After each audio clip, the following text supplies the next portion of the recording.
녹음 17 우찌무라 간조 전집 제6권 제3부의 부활 중에 첫 번째 녹음입니다. 잠시 기도드리겠습니다. 사랑이 많으신 주님의 은혜를 진심으로 감사드립니다. 하나님 아버지, 이제 부활에 대해서 리딩을 시작합니다. 이 리딩 가운데는 어떠한 내용들이 또 기다리고 있을까 궁금하고 기대가 됩니다. 하나님 잘 읽을 수 있도록 인도하여 주시어서 부활에 대한 확실한 신앙을 더욱더 다지는데 귀한 바탕이 될 수 있도록 인도하여 주시옵소서. 늘 기도드리는 것은 이 세상 어디엔가 언젠가 단 한 분의 형제나 자매가 있어서 우찌무라 간조 선생님의 책을 이렇게 리딩으로 듣고 그들의 신앙에 조금이라도 도움이 된다면 하는 바람으로 시작한 이 리딩이 땅에 떨어지지 않고 하나님이 원하시는 그 씨앗에 걸음이 되어서 그분의 신앙이 싹틀 수 있도록 인도해 주시옵시고 건강하게 잘 성장할 수 있도록 도와주는 양분이 될 수 있도록 인도하여 주시옵소서. 제가 잘 읽을 수 있도록 인도하여 주시옵시고 성령께서 지도하여 주시옵소서. 감사드리며 고맙고 고마우신 우리 주 그리스도 예수님 이름 받들어 기도드렸사옵나이다. 아멘. 그리스도의 부활. 그래서 부활과 그 상태. 예수 그리스도의 부활. 예수 그리스도의 부활이다.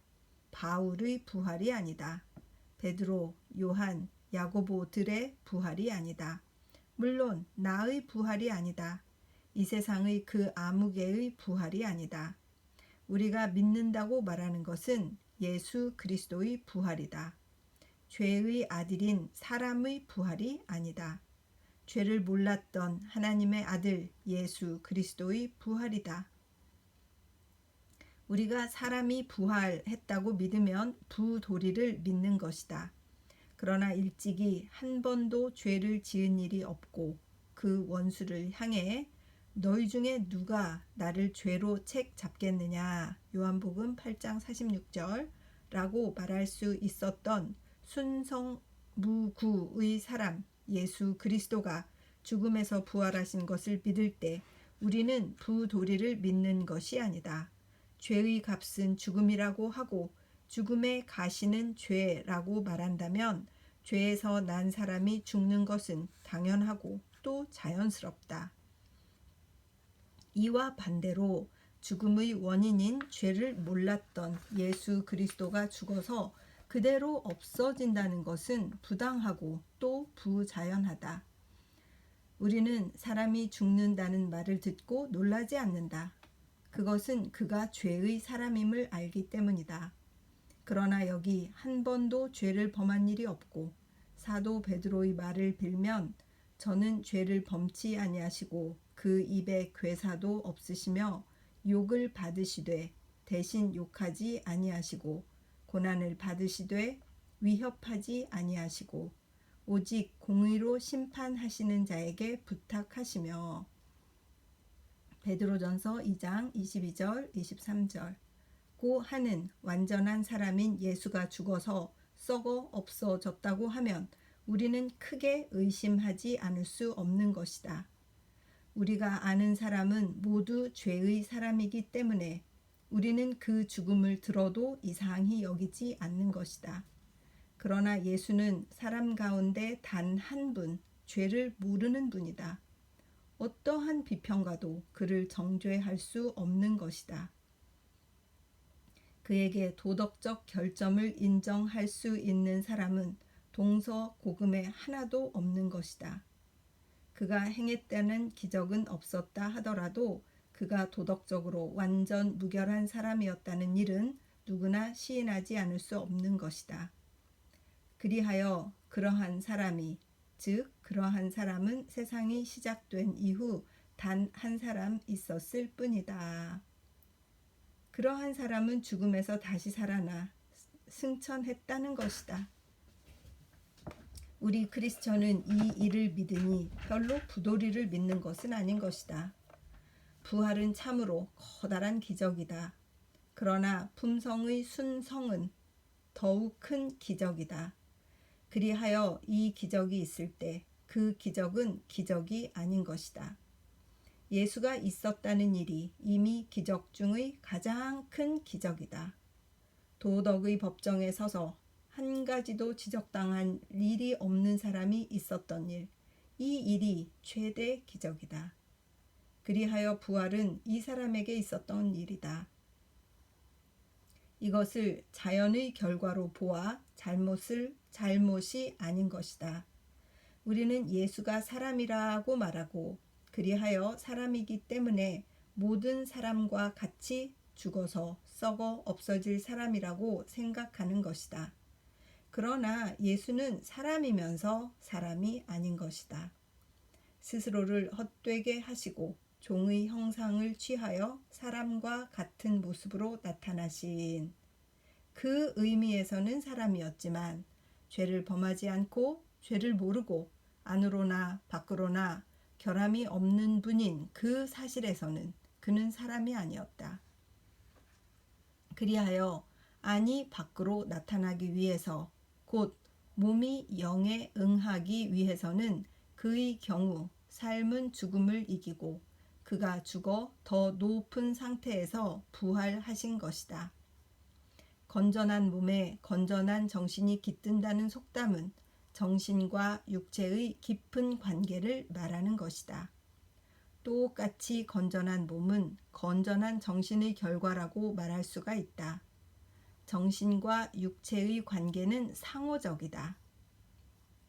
하나는 다른 하나에 감화를 미치지 않을 수 없다. 그리하여 죄의 흔적도 머무르지 않았던 정신이 육체에 미치는 감화력이 어떠한지 우리들은 그 실예를 사람들 가운데 볼 수 없기 때문에 이것을 측량할 수가 없는 것이다.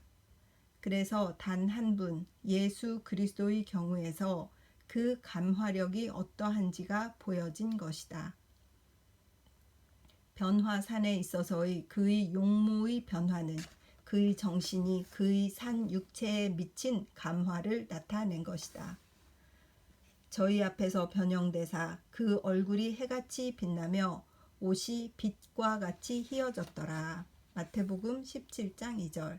고 한 것은 소위 하나님의 영광의 빛, 그 질의 진상, 그가 산 육체를 성화한 그 상태를 말한 것이다.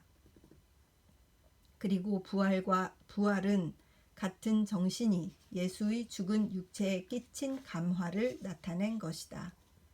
죄를 모르는 순성한 정신은 산 몸을 변화산에서와 같이 빛나게 하고 죽은 몸을 아리마대 요셉의 무덤에서처럼 부활케 한다는 것은 신약 성서가 예수의 경우 정신과 육체의 관계에 대해서 말하는 바이다.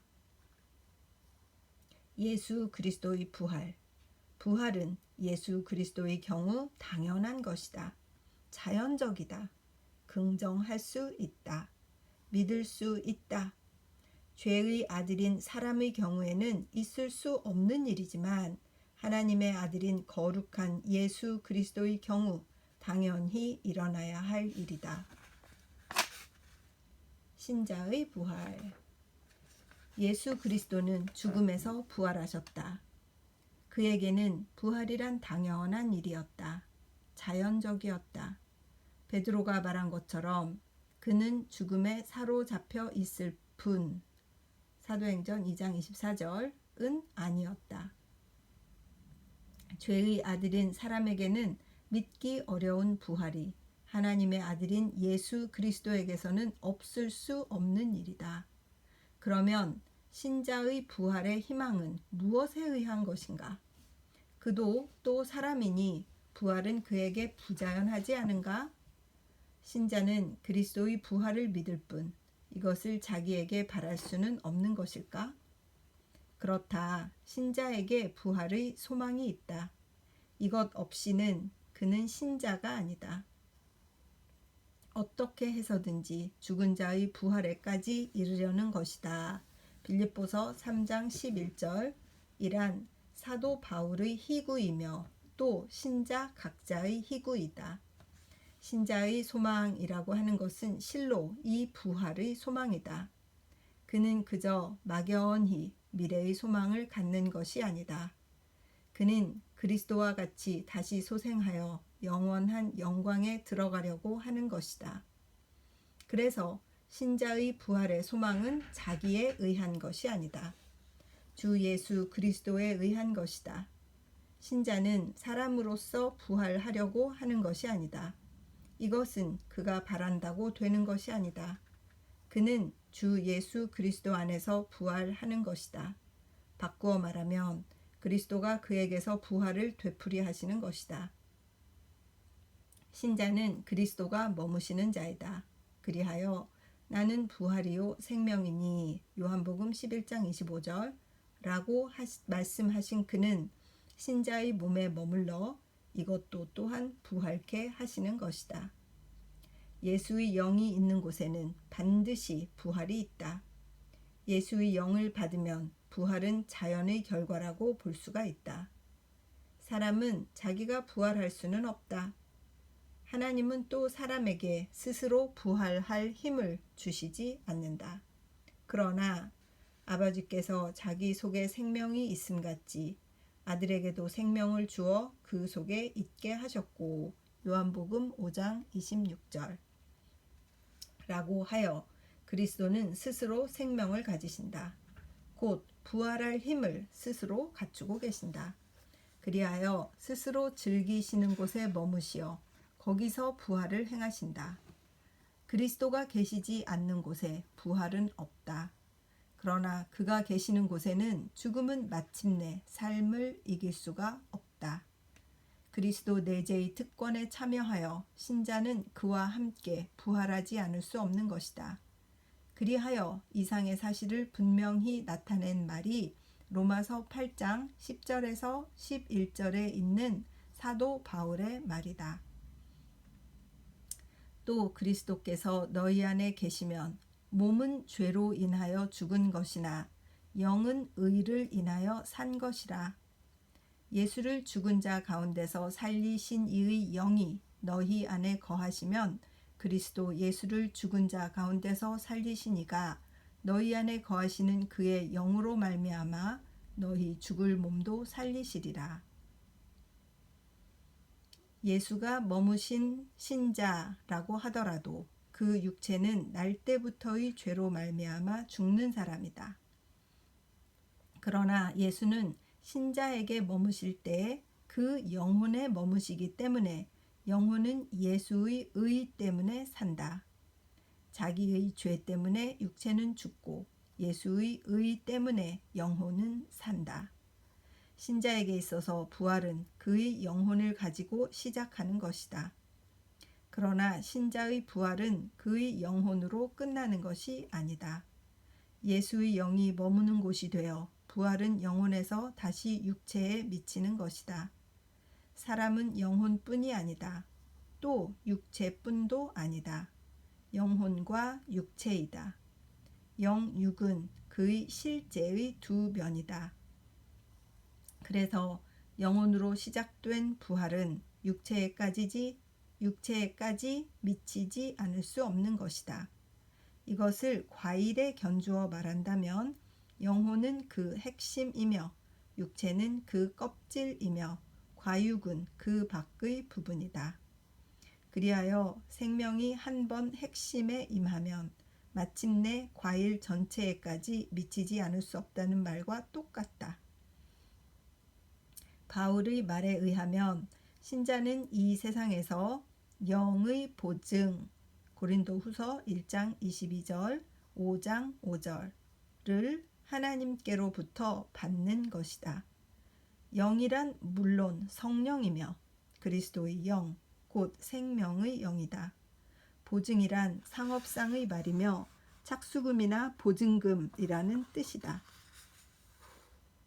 저가 또한 우리에게 인치시고 보증으로 성령을 우리 마음에 주셨느니라고 한 것은 생명의 영의 일부를 받고 신자로 하여금 지금 이 세상에서 미리 부활과 영생을 맛보게 하신다는 일이다. 신자의 경우에 있어서는 예수의 경우와 달리 부활은 죽은 후 곧 일어나는 일이 아니다. 나중에 가리라. 아직 나타나지 않고 이다. 신자에게는 부활이란 이 세상 끝에 일어나는 일이다. 그러나 그는 지금도 이미 부활의 힘을 실험하는 것이다.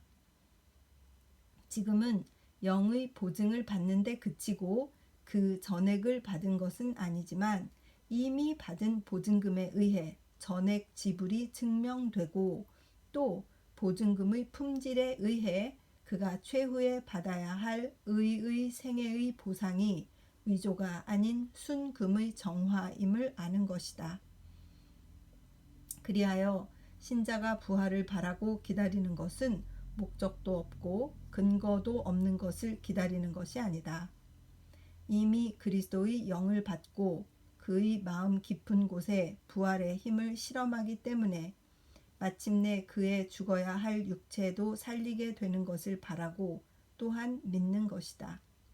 신자는 신앙을 가지고 예수를 나의 영에 맞아들여 예수가 신자에게 있어 스스로의 육체를 가지고 부활하신 것과 같이 또 즉 신자의 육체도 부활케 하시는 것이다. 일찍이 똑같은 죄의 아들이었던 신자가 부활하는 것이 아니다. 그는 죄 때문에 죽는 것이다. 그렇다. 신자가 부활하는 것이 아니다. 그의 안에 사시는 예수가 부활하시는 것이다. 그는 의에 의해 사시는 것이다.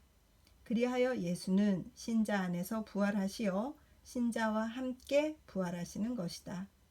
신자는 예수의 부활의 동반에 참여하는 것이다. 그와 함께 들리는 것이다. 내가 살면 너희도 살 것이다. 요한복음 14장 19절 라고 그가 말씀하신 것은 이것이다. 그리하여 신자의 부활에 조금도 이상할 것이 없는 것이다. 예수의 부활이 당연하고 자연스러운 것처럼 신자의 부활도 또 당연하고 자연스러운 것이다. 부활의 상태. 부활이 있다고 하고 예수 그리스도가 부활하셨다고 하고 신자는 그와 함께 부활한다고 할 때 그 부활체란 어떤 것일까? 의학자가 이것을 해부한 일은 없다. 조직학자가 이것을 현미경으로 본 예도 없다.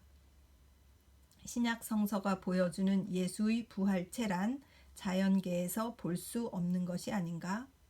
그리하여 그러한 것이 있다고 하면서 신자는 꿈을 이야기하는 것이 아닌가? 혹은 그럴지도 모른다. 그러나 감히 묻는다. 인류는 이미 자연을 모조리 다 알아버렸는가? 인류가 자연에 대해 아는 것은 아주 조금뿐이 아니지 않는가? 의사가 아는 병은 많지만 그 치료법을 확실히 알 수 있는 것은 얼마나 되는가? 생리학상의 문제가 해결된 것은 얼마나 되는가? 근육이 긴축하는 원인조차 확실히 모르지 않는가? 사람은 학술의 진보를 말하겠지만 그 진보란 참으로 자연의 겉껍데기를 훑어본데 지나지 않지 않는가? 인류의 생활 상태를 일변시켰다는 증기, 전기의 발견은 겨우 과거 100년 동안의 발견이 아닌가? X광선의 발견, 라디움의 발견은 모두 세계를 깜짝 놀라게 하지 않았는가?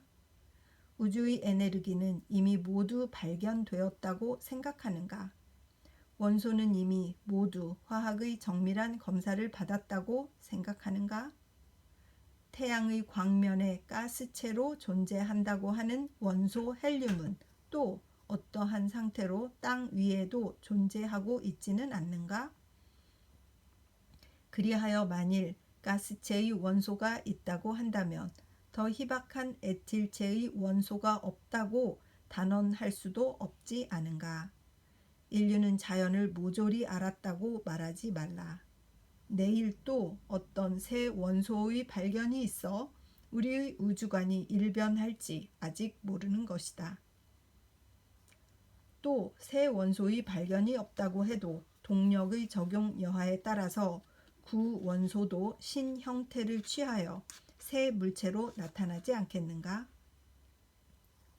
무겁고 조잡한 면사라고 해도 제법 여하에 따라서는 가볍고 정교한 섬유가 되어 천사의 옷을 지을 수 있지 않겠는가? 찰흙에서 산소를 제거한 것이 은과 비슷하면서도 은보다 가벼운 알미늄이 아닌가? 변질은 물체의 한 특성이다. 원소는 원소가 아니고 동일물의 변체이다.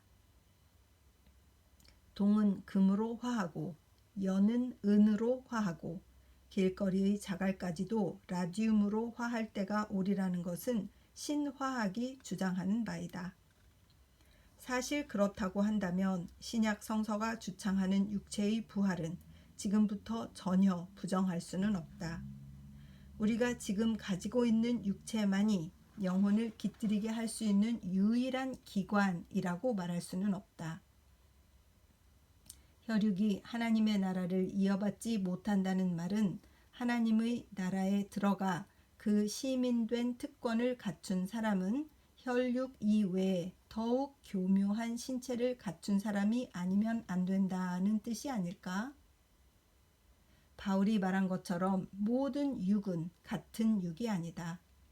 사람의 육이 있고 짐승의 육이 있고 새의 육이 있고 물고기의 육이 있다. 그 밖에 또 천사의 육이 있고 영체를 구성하는 구원받은 신자의 육이 있다고 말할 수는 없을까? 하나님의 능력은 우리의 육안으로 볼 수 있는 조화로서 다 했다고 말할 수는 없다. 그가 혹은 우리가 오늘까지도 모르는 원소를 가지고 혹은 지금까지 사람에게 알려지지 않은 동력을 가지고 이 육체보다 더 정교한 신체를 가지고 예수에 의해 속량된 신자의 영혼을 장식하시리라는 것은 그리 믿기 어려운 일이 아니다. 1914년 7월 성서지 연구. 엠마오에서 생긴 일. 부활의 증명. 누가복음 24장 13절에서 35절. 신약 성서의 기록에 의하면 예수께서 부활체를 가지고 제자들에게 나타나신 일이 전후 12번이었다. 그중 3번은 사복음서의 기사에 관계없는 것이다. 곧 다메섹 도상에서의 바울과 돌로 매맞을 때의 스데반과 반모섬에서 사도 요한의 실험이 그것이다. 그 외의 9번은 모두 사복음서에 기록된 것이다. 즉, 맨 처음에 막달라 마리아 등의 여인에게 나타나시고 다음에 시몬 베드로, 다음에 엠마오에 가는 길의 2 제자에게, 다음에는 제자들이 모인 곳에 나타나셨다. 이것이 모두 일주의 첫날에 생긴 것이었다. 다음에 또 일주일 후 전에 마침 없었기 때문에 주의 나타나심을 의심한 도마에게 나타나셨고, 다음에 좀 지나 갈릴리에 내려가 강가에서 베드로들에게, 또 산상에서 11 제자에게, 다음에 야곱 형제에게 나타났고, 고린도전서 15장 7절. 마지막으로 그들을 인도하여 베다니로 가서 손을 들어 축복하심과 동시에 그들을 떠나 승천하셨다. 이상은 사복음의 기사를 종합한 순서이다. 그리하여 그 어떤 것이나 독특한 의의와 가치를 갖는 귀한 사실이다. 특히 그 광경을 가장 분명히 묘사한 것이 누가복음 24장에 있는 엠마오에서 생긴 일의 기사이다. 부활은 과연 믿을 수 있는 것일까? 이것은 옛부터 내려오는 문제이다. 그리하여 마침내 이것을 믿을 수 없는 자가 많은 것이다. 카임의 그리스도 전 같은 것도 이 한 가지 일만은 믿을 수 없다고 말하고 있다. 특히 근세 교육을 받은 사람으로서 부활을 성서의 기록 그대로 믿는 사람은 극히 드물다. 그러나 앞서 한마디 한 것처럼 우리들은 먼저 누가복음 기사의 역사적 가치에 주의하지 않으면 안 된다. 의사요 과학자인 누가가 나도 이미 모든 것을 처음부터 자세히 조사해 둔 것이 있기 때문에 각하를 위하여 차례대로 써드리는 것이 좋겠다고 생각합니다 하고 서론을 말한 다음 펜을 든 것이다. 서문 바로 밑에 온 예수의 기적적 출생 기사는 이것을 황당무계한 말이라고 물리칠 것이 아니다. 부활의 기사에 대해서도 똑같다. 같은 서문을 여기에 붙여서 읽어야 한다. 그러나 더 유력한 증명자는 실로 기사 바로 그것이다. 다른 기사는 몰라도 엠마오에서의 기사 같은 것은 이것을 앞뒤에서 자르고 혹은 부활에 관한 모든 의문 앞에 던져도 그 서술이 너무나 사실다운 것을 어떻게 할 수가 없다. 때는 예수가 십자가에 달리신 지 사흘 만이다. 제자 둘이 예루살렘에서 12킬로 남짓한 엠마오 마을을 걷고 있을 때였다. 그들의 화제는 과연 이 일에 집중되지 않을 수 없었다. 그런데 도중에서 한 나그네가 다가와 그 일행이 되었고 그가 너희가 걸으면서 서로 주고받은 이야기가 무엇이냐고 물은 데 대해 그중 하나인 글로바라는 사람이 오히려 이상히 여기며 반문했다.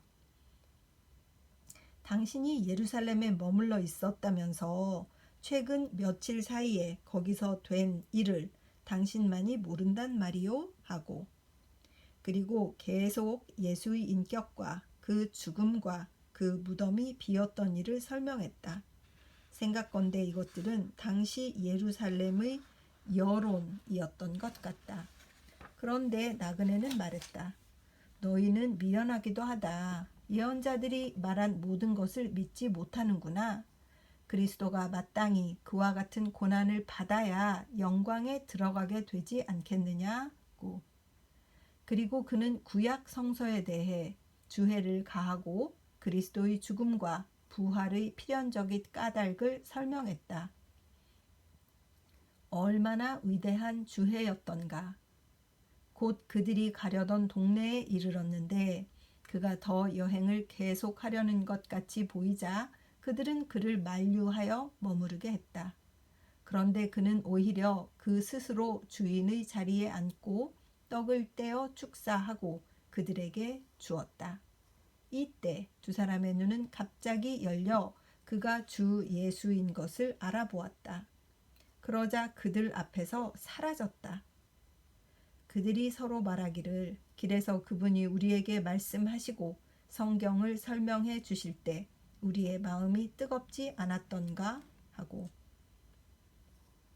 이 기사가 얼마나 발랄하고 생동하고 있는가. 털끝만큼도 수식의 흔적이 없고 철두철미 솔직하고 자연스럽다. 실험에 의하지 않고 그러한 글을 쓸 수 없음은 저수라는 사람이라면 누구나 잘 아는 일이다. 기사 내용의 진위는 먼저 기사 자체에 의해 비판할 수가 있다. 저 경외 성서 가운데도 주의 부활의 기사가 있기는 하나 전혀 공상적인 상상에 불과한 것임은 얼핏 보아도 명백한 것이다. 사실의 근거 없이 광경을 묘사하려면 막연하고 어둠 속에서 더듬는 것 같아 부질없이 이상해져 실감이 나지 않는다. 이와 반대로 적어도 확실한 실감에 대하여 말할 때는 무지무식한 사람이라고 해도 그 말투가 자연히 활발해지고 듣는 이로 하여금 감동하지 않을 수가 없게 만든다. 엠마오에 있어서의 부활하신 그리스도의 나타나심에 관한 누가의 글 같은 것은 성서 가운데에서도 가장 생생한 묘사의 하나이다. 어떤 히랍 사람이 내게 말하기를 고린도전서 15장의 부활론을 원어로 읽을 때는 독자에게 호소하는 이상한 힘만 가지고도 충분히 진리임을 증명할 수 있다고 했다. 누가복음 24장 13절에서 32절도 똑같다. 그러한 기사는 아무런 주해도 필요가 없게 된다. 한 번 읽으면 그 힘을 느낄 수가 있는 것이다. 그래서 사람들은 혹 말하기를 두 사람의 제자 가운데 하나는 기자가 그 이름을 밝히지 않았는데 누가 그 자신이었을 것이다 라고 한다. 이 추측이 맞는지 안 맞는지는 모르나 기사 자체가 진실을 증명할 힘이 있다는 것은 의심할 수가 없다. 그리하여 부활은 참으로 크리스천을 살리는 원동력이다. 크리스천의 신앙을 오늘날까지 유지하게 한 것, 특히 그 생기를 잃지 않게 한 것은 그리스도 부활의 사실이었다. 그리스도가 만일 부활하시지 않고 따라서 현재 하시지 않았을 때 신자는 어떻게 그 신앙을 유지할 수 있겠는가? 그리스도가 만일 죽은 과거의 한 교사에 불과하다면 신자는 어디서 그 생명의 공급을 받을 수 있겠는가? 그리스도의 부활을 인정치 않고 신앙의 냉각은 막을 수가 없다. 이와 반대로 그리스도가 지금 여기 살아계시다고 믿을 때 비로소 신앙은 불붙는 것이다. 나는 세상 끝날까지 항상 너와 함께 있다고 말씀하신 산 구주를 섬길 때 비로소 힘있는 생활을 영위할 수 있는 것이다. 어떤 사람이 내 앞에 있는 것을 인정하고 아, 내 주여, 내 그리스도여 하고 부르며 그에게 매달릴 때 사람의 마음은 뜨겁지 않을 수가 없다. 그를 위해 책임을 지지 않을 수 없다고 느낄 때 사람은 가장 엄숙하게 되지 않을 수 없다. 시험 삼아 그러한 신앙을 가진 사람의 눈의 빛남과 혹은 그의 손 잡는 방법을 주의해 보라. 그 특수한 빛과 힘은 그가 결코 죽은 자를 섬기는 사람이 아님을 증명할 것이다. 독일의 심리학의 권위자 바우만은 최근 가장 흥미있는 관찰을 공개했다. 즉, 이번 대전은 독일 사람들을 몰아 니체에서 신약 성서로 쫓아냈다고 했다. 과연 태평 세월 중에는 사람이 전적으로 지식에만 호소하고 자기의 참 요구가 무엇인지를 모르고 있다가 일단 전쟁이 터지면 잠자던 양심이나 감정이 갑자기 활약하여 가장 깊은 요구를 자각하게 되는 것이다. 그때 이미 니체는 그에게 만족을 주지 못한다. 그때 유일한 신약 성서가 그의 온 마음에 호소하게 되는 것이다. 그 때야말로 그가 부활을 맛보고 이해할 때이다. 예수는 나를 위해 부활하셨고 그에 의해 나도 내가 사랑하는 사람도 부활하는 것이라고 믿고 말할 수 없는 위로를 받는 것이다. 근세 철학에 주의할 만한 특징이 있다. 지금까지 진리 탐구의 방법은 전혀 물질적, 지식적이었다. 눈으로 보고, 귀로 듣고, 손으로 만지고, 현미경으로 들여다보고, 그런 후에 머리에 들어간 것을 가지고 진리라고 하였다. 따라서 학문과 신앙은 가장 적대하고 그 화합은 대단히 어려운 일이었다. 그런데 근래에 이르러 학자들의 태도는 일변했다. 다윈, 스펜서, 헉슬리 같은 불신학자들은 떠나고 기독교 편인 오이켄, 베르그송이 이를 대신했다. 베르그송이 말하는 것은 무엇이냐? 그는 인간의 두뇌가 진리를 이해할 기능을 갖지 않았음을 단언하는 것이다. 두뇌로서는 죽은 물건을 조립하고 어떤 특수한 작용을 할 수는 있어도 진리를 이해할 수는 없고 진리 획득을 위해 필요한 것은 사람이 태어나면서부터 자연히 구비한 인투이션, 즉 감지 능력, 감성의 능력이다. 저 여인의 마음속에 발달한 예민한 직감성이 남자의 지식보다 귀한 힘이라고 한다. 이것이 베르그송의 주지이다. 오이켄이 말하는 것은 무엇이냐? 그도 또 두뇌로 진리를 이해할 수 없다는 것을 주장하는 것이다. 그는 진리는 실행으로 얻어야 할 뿐이라고 말했다. 그와 같이 근세 철학의 2대 권위자는 똑같이 두뇌를 중히 여길 것이 아님을 분명히 하고 혹은 미묘한 감능에 의해 혹은 헌신적 실행에 의해 비로소 진리를 얻을 수 있다고 말한다. 그렇게 하여 이제 철학도 신약 성서의 변호자이다. 부활의 진리 같은 것은 물론 두뇌 이상, 지식 이상의 것을 가지고 하지 않으면 이해할 수가 없다. 철학은 옛부터 여러 번 변천하여 최근에 겨우 그 일을 깨닫게 되어가고 있다. 생각건대 철학은 장차 계속 변천을 거듭해 갈 것이다. 그러나 하나님의 말씀은 변하지 않는다. 신약 성서의 옛 진리는 인류의 오랜 실험에 의해 점점 더 그 확실성을 더해 갈 뿐이다.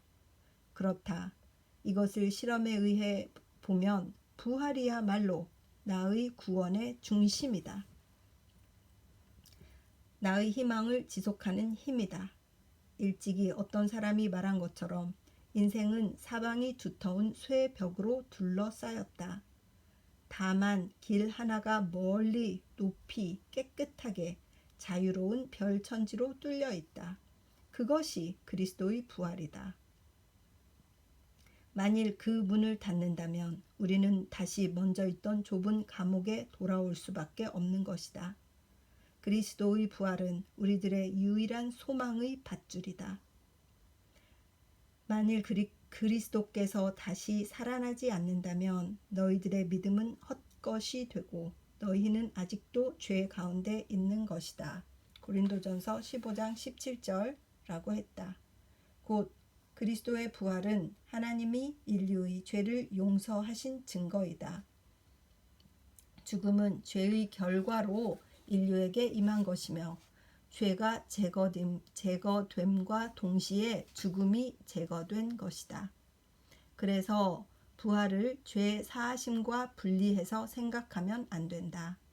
죄의 두려움은 죽음에서 나타나고 의의 귀함은 삶에서 나타난다. 그리하여 그리스도는 완전히 의를 행하시어 죄를 멸망하심과 동시에 죽음을 제거하시는 것이다. 그래서 이번 호의 실은 의로우신 그리스도와 부활의 증명의 두 문제 사이에 밀접한 관계가 있는 것을 알 수 있다. 부활은 완전한 의의 결과로 보아야만 합리적으로 이해할 수가 있다.